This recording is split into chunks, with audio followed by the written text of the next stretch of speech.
Hay una línea muy delgada entre ser un buen vecino y aguantar lo inaguantable. Durante meses, pensé que hacer lo correcto era callar y soportar por el bien de mi familia.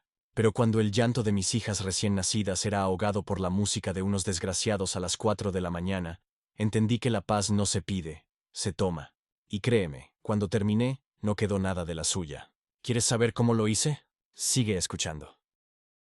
Todo empezó, como suelen empezar las mejores historias de terror, con un sueño hecho realidad. El día que el médico nos dijo, no es uno, son dos. El mundo se detuvo por un segundo. Mi esposa y yo nos miramos, con una mezcla de pánico absoluto y una alegría tan expansiva, que parecía que iba a reventarnos el pecho. 2. Gemelas. El amor se duplicaba, sí, pero nuestro pequeño estudio de una sola habitación parecía encogerse por momentos. Aquel lugar había sido nuestro primer nido, lleno de recuerdos, pero la realidad era innegable, era una trampa. La única entrada era una desvencijada escalera metálica de emergencia que protestaba con cada peldaño. Ver a mi esposa, con su vientre creciendo día a día, aferrándose a la barandilla oxidada para subir, me generaba una ansiedad que me carcomía por dentro. Aquel no era un lugar para una mujer embarazada, y mucho menos el santuario que queríamos para criar a 2 bebés. La búsqueda de una nueva casa se convirtió en nuestra obsesión.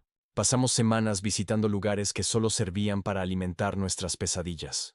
Apartamentos con manchas de humedad que parecían mapas de continentes desconocidos. Casas con un potencial que requería más fe que dinero. Estábamos perdiendo la esperanza hasta que un día la encontramos. Era una casa recién renovada, con ese olor a pintura fresca y a promesas por cumplir.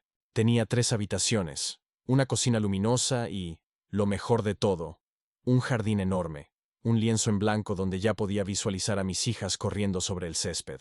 Era perfecta. La sensación de alivio fue tan abrumadora que casi lloro. Firmamos el contrato con la mano temblorosa de la emoción, sintiendo que por fin la vida nos daba un respiro. Cuando el propietario nos entregó las llaves, sentí su peso en mi mano como si sostuviera nuestro futuro. Por un instante, ese futuro pareció un lugar seguro, tranquilo y brillante. Ese instante duró exactamente hasta que el coche del propietario dobló la esquina. Apenas desapareció, la puerta de al lado se abrió con un chirrido, y de ella emergió una mujer. Su expresión era una mezcla de amargura y desdén. Cruzó la pequeña valla que nos separaba, plantándose en mi recién adquirido césped sin invitación. Sin un hola, sin un bienvenidos, sin la más mínima sombra de cortesía, me lanzó su primera andanada. «Escucha», dijo, con una voz rasposa. «Mi novio trabaja de noche. Duerme hasta tarde, así que nada de ruidos antes del mediodía. Ni taladros, ni martillos, ni música, nada. ¿Entendido?», parpadeé desconcertado. Antes de que pudiera articular una respuesta, continuó con su lista de mandamientos. Que no aparcáramos nunca bloqueando su lado de la acera, aunque fuera un espacio público. Que el día de la basura sacáramos los cubos a una hora específica. Que si teníamos perro, más nos valía recoger sus excrementos al instante. Era una ametralladora de quejas preventivas y exigencias unilaterales. La miré, atónito. Mi cerebro aún estaba procesando la alegría de tener un nuevo hogar, y esta mujer estaba dibujando líneas de batalla en un campo que yo creía de paz. Y en ese preciso momento lo supe. Tuve esa punzada helada en el estómago, esa alarma interna que te grita, has cometido un error terrible. Pero miré la casa perfecta, y pensé en mi esposa, en su sonrisa cuando la vio por primera vez. Me tragué mi orgullo, forcé una sonrisa tensa y asentí. «No te preocupes», le dije. «Seremos considerados, más les vale». Espetó antes de darse la vuelta y desaparecer en su casa, cerrando la puerta de un portazo. Me quedé allí, en medio de mi nuevo jardín, con las llaves aún en la mano, sintiendo cómo el brillo de nuestro sueño se empañaba. Le resté importancia al hablar con mi esposa. Un poco intensa, pero seguro que no es para tanto, mentí. Por dentro una voz me susurraba. «No provoques al oso, solo adáptate». Qué ingenuo fui. No sabía que no estaba tratando con un oso. Estaba viviendo junto a un nido de víboras. Nos mudamos 2 semanas después, con el embarazo de mi esposa ya en su recta final y la logística de la mudanza siendo una pesadilla en sí misma. Para nuestra sorpresa, el resto de la calle fue un bálsamo. Los vecinos de enfrente, una pareja de jubilados encantadora, nos trajeron una lasaña casera en nuestra primera noche. La familia de la esquina, con hijos de la edad de las nuestras, se ofreció a ayudarnos con lo que necesitáramos, sabiendo que pronto tendríamos las manos llenas. Eran personas normales, amables, que nos hicieron sentir parte de una comunidad. Y fueron ellos, en conversaciones de pasillo y charlas sobre la valla, quienes nos dieron el panorama completo. Con susurros y miradas de reojo hacia la casa de al lado, nos contaron sobre nuestros encantadores vecinos. Resultó que nadie en la calle los soportaba. Él, el novio, era un matón conocido por buscar pelea con cualquiera por el más mínimo pretexto. Pero el verdadero infierno era su hobby. Eran piratas de radio. Transmitían ilegalmente un género de música popular holandesa que solo puedo describir como una tortura auditiva. Imaginen una mezcla de polka, acordeones desafinados y un cantante con una voz nasal insoportable. Todo ello amplificado a un volumen que hacía vibrar los cristales.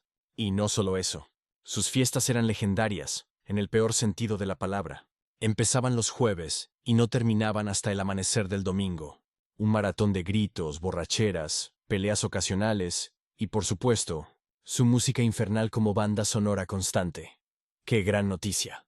Pensé con un sarcasmo amargo mientras acariciaba el vientre de mi esposa. Justo el ambiente tranquilo que necesitas para dos recién nacidos. No tardaron en hacer honor a su reputación. Ese mismo fin de semana, el bajo empezó a retumbar en nuestras paredes. Una vibración sorda y constante que se metía en los huesos. Las risotadas y los gritos borrachos se colaban por las ventanas cerradas. Era una muestra de coherencia asombrosa para la misma mujer que, días antes, me había exigido silencio absoluto para que su novio pudiera descansar. La situación escaló de forma dramática un sábado por la mañana. Mi suegro, un hombre de 60 y tantos años, bueno y trabajador como pocos, vino a ayudarnos a colocar césped nuevo en el jardín. Aparcó su pequeño remolque en un espacio público de grava detrás de las casas, un área común que todos usaban. No habían pasado ni 10 minutos cuando el imbécil de mi vecino salió de su casa como un toro bravo. Tú! Gritó señalando el remolque. Ese es mi sitio. Mueve esa chatarra de ahí ahora mismo. Mi suegro, un hombre pacífico, intentó razonar con él. Buenos días. Solo será por unas horas. Estamos descargando los rollos de césped y pesan mucho. No me importa. Es mi sitio. Muévelo. Insistió acercándose de forma amenazante. Me interpuse. Tranquilo, le dije manteniendo la voz lo más calmada que pude. Es un espacio público y solo estaremos aquí un rato. No vamos a caminar toda la vuelta a la manzana cargando estos rollos tan pesados. Su rostro se congestionó de ira. Te he dicho que lo muevas, me gritó en la cara salpicándome de saliva. Y ahí, algo dentro de mí se rompió. El buen vecino se evaporó. El hombre que quería evitar problemas desapareció. Lo que quedó fue un marido y futuro padre hasta el límite de su paciencia. Lo miré fijamente a los ojos. Vete a la mierda. Soy pelirrojo. Y aunque el cliché dice que no tenemos alma, lo que sí tenemos es un fusible muy corto. Normalmente tengo un buen autocontrol, pero si me provocas repetidamente, la explosión es inevitable. Él se quedó callado por un segundo, sorprendido por mi respuesta, y luego se retiró a su casa murmurando amenazas. Ignoramos el incidente y seguimos trabajando. Al final del día, cuando mi suegro, agotado, se preparaba para irse, el idiota reapareció. Se plantó delante de él, un hombre que podría ser su padre, y le espetó. Que no te vuelva a ver aparcando aquí. La próxima vez te arrepentirás. Eso fue todo. Cruzó la línea definitiva. Una cosa es que un imbécil se meta conmigo, pero amenazar a mi familia, a un hombre mayor que solo había venido a ayudar, era intolerable. Salí disparado de casa, sintiendo la sangre hervir en mis venas. No recuerdo exactamente qué le grité, pero fue una mezcla de advertencias y promesas de dolor si volvía a acercarse a mi suegro. Le dejé claro que se echara atrás o lo lamentaría de verdad. Fue un farol, por supuesto. No soy un tipo grande ni tengo habilidades de lucha ocultas. Pero la rabia que sentía me dio una convicción que debió de parecer real. Porque el tipo retrocedió, sorprendido, y se metió en su casa. Mi suegro se fue, visiblemente afectado, y cuando volví a entrar, la imagen me partió el alma. Mi esposa estaba en el sofá, llorando desconsoladamente, con las manos sobre su vientre. El estrés, las hormonas del embarazo y el miedo la habían superado. Estaba aterrorizada de que ese matón pudiera hacerme algo a mí o a su padre. La abracé con fuerza, sintiendo una rabia fría y calculadora nacer en mi interior. Estaba furioso, pero por ella, por mis hijas nonatas, tenía que mantener la calma. Tranquila, mi amor, le susurré. No voy a hacer nada. Todavía. El tiempo avanzó en una tregua tensa, una calma antinatural antes de la tormenta, hasta que llegó el día. El parto fue largo y aterrador. Tras horas de esfuerzo, los médicos detectaron un problema. Una de las niñas tenía el cordón umbilical enredado en el cuello. Todo se convirtió en un borrón de batas verdes y luces de quirófano. Mi esposa tuvo que someterse a una cesárea de emergencia. Fueron las horas más largas de mi vida. Pasamos 3 noches horribles en el hospital, sin dormir, funcionando a base de adrenalina y un amor tan profundo que dolía. Finalmente nos dieron el alta. Volver a casa con nuestros 2 pequeños milagros en sus portabebés fue surrealista. Al llegar, nos encontramos con una sorpresa que nos hizo sonreír. Nuestra familia había colocado un enorme y colorido cartel en el jardín que decía: «Bienvenidas a casa, princesas». El cartel llevaba varios días ahí. Era una señal inequívoca para todo el vecindario de que nuestras hijas habían llegado. ¿Y crees que a nuestros vecinos les importó lo más mínimo? Ni un poco. Esa misma noche, la primera noche de mis hijas en su nuevo hogar, la fiesta comenzó. La música del terror a un volumen demencial, desde el mediodía hasta las 5 o 6 de la madrugada.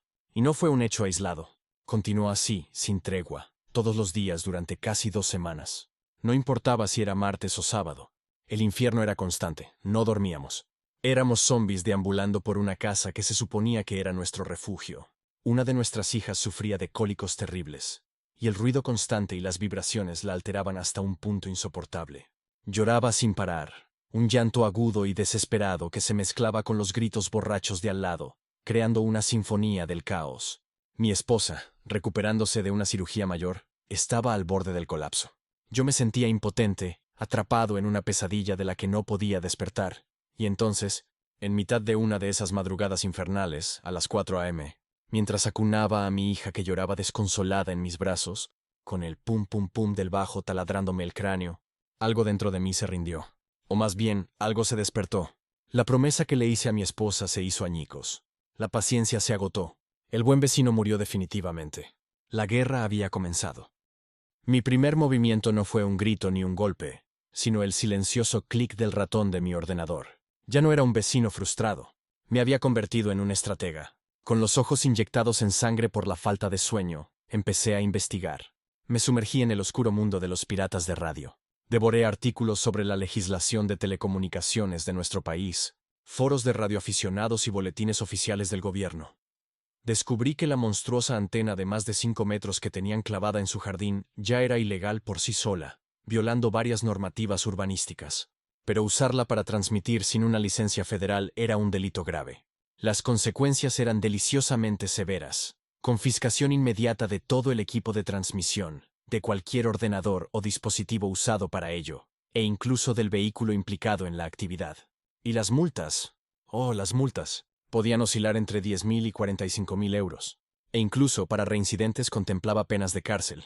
Por primera vez en semanas, una sonrisa lenta y fría se dibujó en mi rostro. Pero la paciencia era clave. Un animal acorralado es peligroso, y mi prioridad absoluta era la seguridad de mi familia. No podía arriesgarme a una denuncia anónima que pudieran rastrear hasta mí, no mientras siguiéramos viviendo allí. No quería ni imaginar de lo que sería capaz ese matón si descubría que yo estaba detrás de sus problemas. No podía dejar a mi esposa sola con las niñas durante el día, con ese riesgo pendiendo sobre sus cabezas. Y la policía local, una broma de mal gusto. Ya habíamos probado esa vía. Una noche, desesperados, llamamos para quejarnos del ruido. 2 agentes se presentaron, hablaron con ellos y, al salir, lo primero que hicieron fue decirles: «Ha sido el vecino de al lado el que ha llamado. 0 protección, 0 discreción. Una traición en toda regla». Por supuesto, al día siguiente, el imbécil me esperaba en la valla. «No vuelvas a llamar a la policía, o te vas a enterar», me amenazó. Reporté la amenaza, pero sin testigos, su palabra contra la mía, no podían hacer nada. No, la policía no era una opción. Necesitaba un plan a prueba de fallos. Y entonces, el destino, o más bien la arrogante estupidez de mi vecino, me lo puso en bandeja de plata. Unos días después, salí de casa justo cuando él llegaba. Para mi total sorpresa, me habló en un tono casi cordial. «Oye», dijo, señalando hacia el cielo, «tu hiedra se está enredando en mi antena. Me voy a ir por unas horas. ¿Te importaría entrar a mi jardín y cortarla un poco?» Me quedé paralizado por un segundo. Sentí como si una bombilla de 1.000.000 de vatios se encendiera sobre mi cabeza. ¿Me estaba dando acceso voluntario e ilimitado a la escena del crimen? Era demasiado bueno para ser verdad. Le sonreí, una sonrisa que debió parecer genuina pero que por dentro era depredadora. «Claro, sin problema», le dije con la mayor amabilidad que pude fingir. «Lo haré enseguida». En cuanto su coche desapareció, Entré en su jardín, no con tijeras de podar, sino con mi teléfono en la mano, listo para la misión de reconocimiento más importante de mi vida. Mientras cortaba un par de ramas de hiedra para mantener las apariencias, me dediqué a documentarlo todo. Fotografié la base de la antena, la marca, el número de modelo, las conexiones, el recorrido de los cables coaxiales que se metían en su casa por una ventana mal sellada. Luego, con el pretexto de recoger las ramas caídas, me acerqué a esa misma ventana. La cortina estaba medio corrida. Bingo, pegué el objetivo del móvil al cristal y empecé a disparar fotos. Allí estaba todo su estudio ilegal, montado sobre una mesa de camping. El transmisor, el mezclador de sonido, los micrófonos, una maraña de cables. Tenía toda la evidencia que necesitaba. Era la cereza del pastel. Para entonces, ya habíamos movido ficha en secreto. Encontramos otra casa de alquiler y firmamos el contrato. Nuestra huida estaba programada para 2 semanas después. El plan estaba completo. Esa misma noche, con mis hijas y mi esposa finalmente dormidas, me senté frente al ordenador y preparé mi ataque final. Creé un dossier digital impecable. Las fotos del equipo, los detalles técnicos de la antena, los vídeos que había grabado discretamente con el sonido de sus fiestas y, lo más importante, las frecuencias exactas que estaba usando para piratear, las cuales había identificado con una aplicación especializada. No me fiaba de la policía local, pero recordé que tenía un sobrino que trabajaba en el cuerpo. No era un detective, estaba en el departamento de migración, pero tenía contactos. Lo llamé. Le expliqué la situación, el historial de amenazas y la absoluta necesidad de que nuestro nombre no apareciera por ninguna parte. Él entendió la gravedad del asunto y me prometió que se encargaría. Movió los hilos necesarios para que la denuncia se tramitara a través de los canales correctos, garantizando nuestro anonimato y presentándola como el resultado de una investigación rutinaria de la Agencia de Telecomunicaciones. Envié toda la evidencia. La respuesta fue casi inmediata. La agencia estaba encantada. Les había entregado el caso en bandeja de plata. Iniciaron una supuesta investigación vecinal para cubrir el expediente, haciendo parecer que lo habían atrapado por casualidad. Solo les pedí una cosa. Un último favor para la ejecución perfecta. Que esperaran para hacer el allanamiento hasta 2 días después de que nos hubiéramos mudado. Las siguientes 2 semanas fueron una cuenta atrás surrealista. Empaquetamos nuestra vida en cajas mientras, al otro lado de la pared, la música del terror seguía sonando. Pero ahora, cada nota estridente, cada grito borracho, era música para mis oídos. Era el sonido de su propia cuenta atrás. Sonreía por dentro, saboreando lo que estaba por venir. El día de la mudanza fue el día más feliz de mi vida. Cargamos la última caja en el camión. Miré esa casa por última vez y sentí una oleada de liberación tan intensa que casi me mareó. 2 días después, mi teléfono sonó. Era mi antiguo vecino de enfrente, el que nos había traído la lasaña. Su voz era un torrente de euforia. «No te lo vas a creer», exclamó, casi sin aliento. «Lo han allanado. Hay policías por todas partes». Me lo contó todo con un placer contagioso. Un equipo de la Agencia de Telecomunicaciones, acompañado por varios coches de policía, había irrumpido en la casa a primera hora de la mañana. Confiscaron absolutamente todo: los equipos de radio, ordenadores, discos duros, teléfonos y, como guinda del pastel, su coche, que habían identificado como vehículo de apoyo para su actividad ilegal. A él se lo llevaron esposado, pálido y en estado de shock. Su novia, al parecer, montó un espectáculo, empezó a gritar, intentó interferir y agredió a un agente, así que también se la llevaron detenida. La historia, sin embargo, mejoró exponencialmente. La investigación reveló que mi vecino no era un novato. Ya lo habían atrapado 2 veces antes por delitos similares. Y gracias a la vigilancia discreta que la policía había mantenido durante la última semana, gracias a mi soplo, lo habían grabado conduciendo su coche en repetidas ocasiones. Un coche que, como descubrieron, no tenía seguro ni la revisión técnica al día. Cada nuevo detalle era una nueva palada de tierra sobre su tumba legal. El resultado final fue una obra maestra de justicia kármica. Fue condenado a pagar una multa de 30.000 euros y sentenciado a 12 semanas de prisión efectiva. Todo su equipo electrónico fue destruido por orden judicial, y su coche fue subastado para pagar parte de la multa. Su novia se libró de la cárcel, pero tuvo que cumplir 40 horas de servicio comunitario. La carga financiera y la condena penal fueron la gota que colmó el vaso. Tuvieron que vender la casa para pagar la multa, para la alegría y celebración de toda la calle. Como dije al principio, yo no busco pelea, pero si me obligan, peleo sucio. Se necesita mucho para llevarme a ese punto. Ellos lo lograron con creces, y pagaron cada segundo de nuestro infierno. Más de un año después ocurrió el epílogo. Estaba en el supermercado, en la sección de productos lácteos, decidiendo qué yogures comprar para mis hijas. Una tarea mundana en una vida ahora pacífica. Levanté la vista y allí estaban, los dos. Se veían diferentes, más delgados, con una sombra de derrota en sus rostros. Me reconocieron al instante. Sus ojos se clavaron en los míos, y por un segundo, todo el ruido del supermercado se desvaneció. Me lanzaron una mirada tan cargada de odio puro y concentrado, que si las miradas pudieran matar, yo sería un pequeño montón de cenizas humeantes junto a los quesos en oferta. No dijeron nada. Yo tampoco. No había nada que decir. Simplemente sostuve su mirada, sin sonreír, sin mostrar ninguna emoción, dejando que mi silencio les dijera todo lo que necesitaban saber. Luego, con toda la calma del mundo, cogí los yogures, los puse en mi cesta y seguí con mi compra. Su poder sobre mí, sobre mi paz, había terminado. Y ahora, a veces, cuando acuesto a mis hijas en sus habitaciones silenciosas y tranquilas, pienso en ellos. Y me doy cuenta de que la mejor venganza no es el ruido que haces, sino el silencio devastador que dejas atrás. Fue un placer devolverles su propio infierno.